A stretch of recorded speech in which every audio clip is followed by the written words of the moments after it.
Morning, lovely viewer. I hope you're all well. Today we're going to do a winter rose garden tour, and I think sometimes it's good to see our roses in the winter time because we get to see the spacing and how we've pruned. But before we start, I just want to insert a video clip here, and I want you to look at the spacing between these roses. My set of car keys there to give you a perspective of it. But the more eagle-eyed amongst you will notice that this is not my garden. This is David Austin's garden in their headquarters, and that was the spacing that you saw there. Now, when it comes to the spacing of roses, 3 foot, 4 foot apart, of course, that is what is best. That is what the experts will tell you. But I have seen many established rose gardens, and as you've just seen, even David Austin's garden, you can see some roses there planted just sort of 8 inches apart. Now, this here is a new bed. I've had a bit of a change around here, and this is probably the tightest that I've gone. We've got Brother Cadfael here, and now we've got Rosemary Harkness. I've put here one of my favourite roses, and Bliss Parfuma is just there, and there's probably about 20 inches, 22 inches between these roses, and that is too tight. There's no question, that is too tight. So don't do what I do.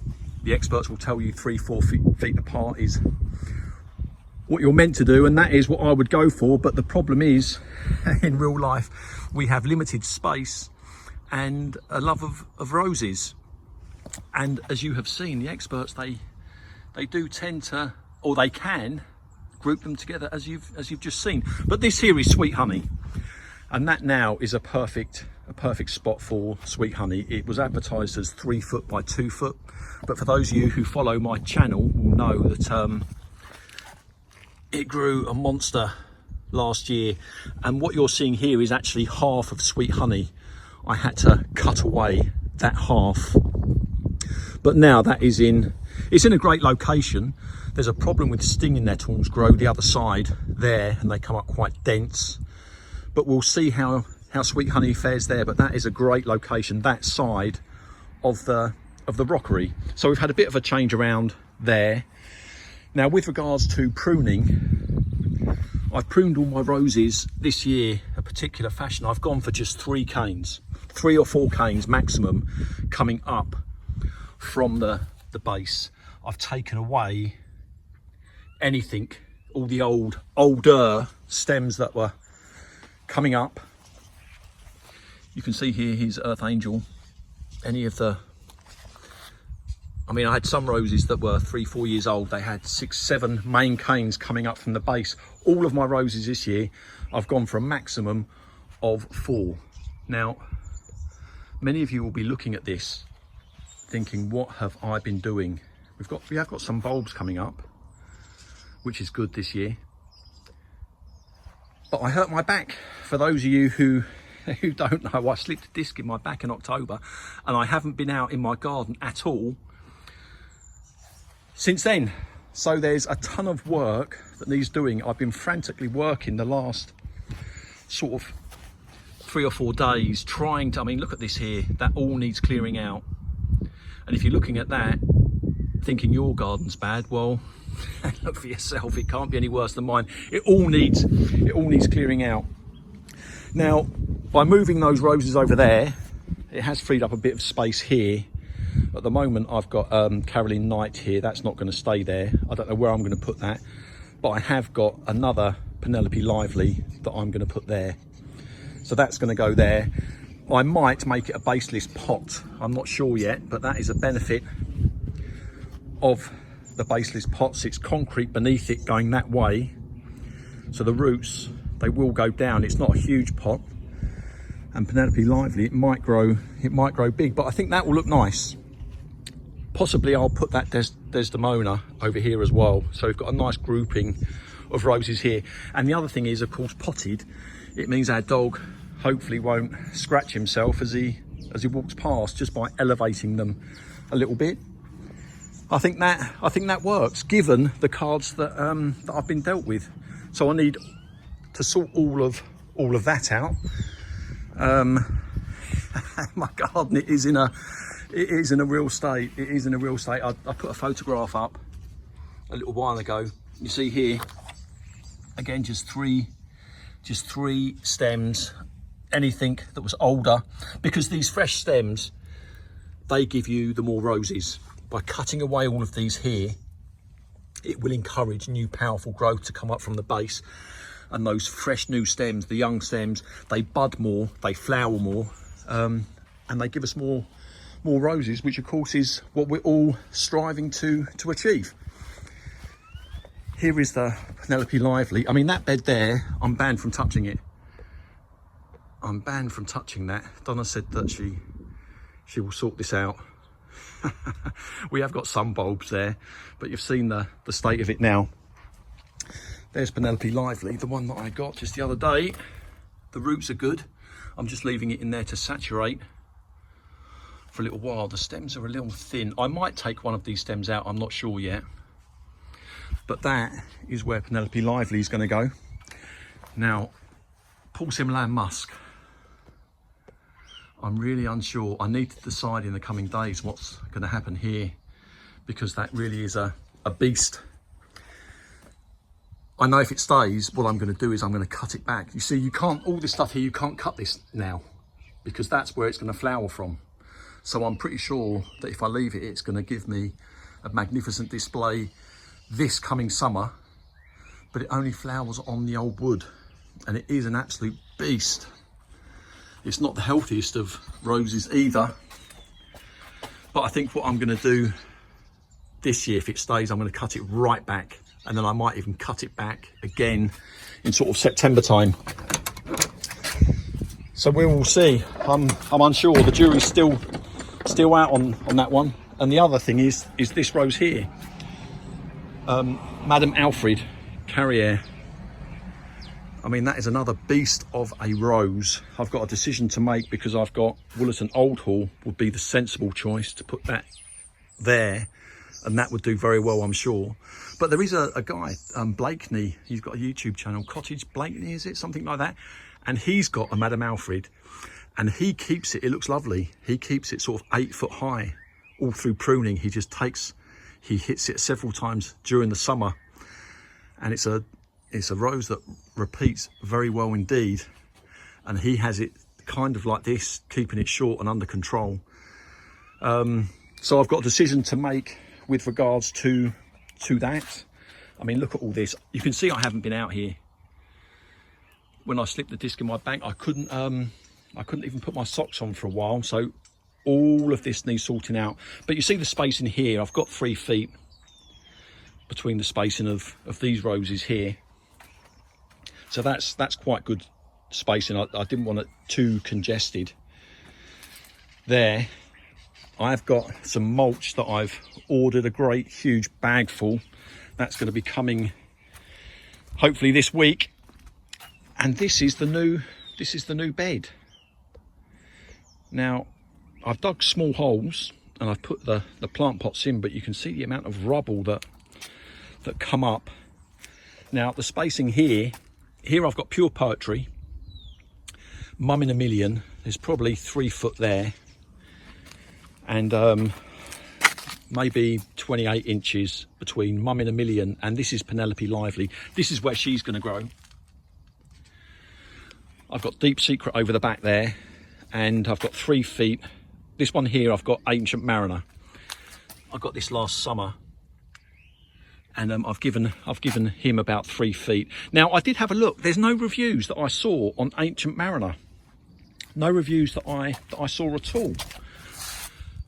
But Nick Conch, I think he's got a few of these, and these can grow quite big. So I wanted to give that a bit more space. And we've got Wedding Piano over there. Again, that's got a nice bit of space. And over here, we have got, the name escapes me, Delish, Sweet Parfum de Provence. Can you see it just there? Just a couple of stems. But I'm hoping this area here will get fantastic sun. I'll put the mulch down, and my roses, they are going to get fed. They are going to get fed this year. Now, the front lane, there has been a bit of a change around. I did have a Sweet Honey here, and now I've got a Oh, the name escapes me. I'll have to put it in the bottom here. But you can see the space in here, it is a bit tight. We've got Olivia Rose Austin here, but I did have Sweet Honey here. So you can appreciate the need for me to get Sweet Honey out. Queen of Sweden. Here I have planted a Desdemona. Another Olivia Rose Austin. This year I've gone a little bit lower. Last year when I pruned, I was slightly above the wall. Now I've gone just slightly beneath the wall. But I've taken out a lot of the thick canes, the older canes. I've really gone harsh on thinning it out from the base. Perhaps I could have taken a few more of these out, I don't know. And here, a couple of Boscobels. And lastly, I've got a Rosemary Harkness in the ground just there. So a bit of a change around there. The front up there is pretty much the same. But we'll go around. How is everyone? Oh, before I forget, someone said to me a little while ago, I found out more recently, that adverts, they appear on my videos. Well, I can assure you that is nothing to do with me. I thought by staying out of that YouTube program, you wouldn't get to see adverts on your videos. So if you are, I can only apologise, because there's nothing more infuriating than seeing these adverts appear on the videos that I put up. So I can only apologise about that. It's nothing to do with me. Now we have got some bulbs, and we've got some snowdrops coming up here. Now Donna, bless her, she did, when I was out of action, she did plant some bulbs around here when they needed to go down. We've got anemones coming up as well. We've got a couple that are just starting to flower, but we're trying to get this sorted out. But it's many things, they work against you. They work against you. When I was planning to get busy and get out and start putting spring bulbs down, unfortunately I couldn't even put my socks on. Oh, that one over there, that's a new one. I've had a bit of a swap around. That one there is Welland's Spiel, is it? Again, I'll have to put the name in the bottom, but that's a lovely rose there. But that hopefully will give you an idea on the spacing. Here I've had a change around as well. That is a Princess Alexandra of Kent that I've put there now. This bed here is a strange one. I'm sure I've said before, in April or May time, this is full sun, but come probably mid-July going into August, particularly this area here, it falls into the part shade, and certainly August it's heavy shade. So I wanted some shade loving roses here, and I think Alexandra of Kent, that can grow quite big as well. So I've got an Alexandra of Kent in full sun, but it's potted, but I did want to get an Princess Alexandra of Kent in the soil. That rose there I forgot to mention. That one there is Gloria's Parfumer, aka Madame Anisette. So that's a new one that's gone in there. I think that will grow quite tall. And of course, Gorgeous Girl. This one here. I'm not sure if this one is going to go in the ground this year. I'm not entirely sure, but you can see she's budding well. I might leave it potted because it's so small. I might leave it potted for this year before, I'm in zoom, before planting it down in the ground. Now I wanted to say hello to Ronnie Roses. I retired last year and I got a little job, just a little job working part-time for Amazon, doing Amazon deliveries. And earlier on in the year I delivered to someone's house and it was pitch black, and I thought, I know this house. And after I knocked on the door, I thought, I know whose house this is, and it was Ronnie. I met Ronnie, so hi Ronnie if you're watching. But I hope everyone's well. I wasn't planning on doing a video over the winter time, but I think sometimes it's good when you see bare naked roses, you get an idea of the spacing and how they've been pruned. And then probably the next video I do will be when they're in flower. But you can see, you know, the amount of work that is needed in my garden. It is colossal. But that's what happens. We've got some nice daffodils coming up here. Donna she did put a load of bulbs down, but we're going to see how we get on with that. What I'm going to do here, this is what I'm thinking today. Willerton Old Hall would go fantastic there. That would be the fantastic choice. But I'm not sure. We have these decisions that we make in the winter times, and then we've got to live with them. But Amadeus, I think, is going to look splendid this year. I really do, because that's come all the way over. Right, lovely viewer, this is the end of the video. 15 minutes long, that's not too bad. I hope you have. In fact, what can I leave you with? What can I leave you with? I'm going to leave you with... no, you know what? I'm going to leave you with this one here, because I've got such high hopes for it. It's Penelope Lively, and I want you to have a good look at this one here. There we go. This repeated so well for me last year. It really did. I've put it in a great sunny position, and I bought another one for the back garden in full sun. And I said that this could be a rose to watch out for. I did say that at the end of the summer though, because it repeated very well for me. So I'm going to leave you that one. Right, lovely viewer, I hope you have a lovely day.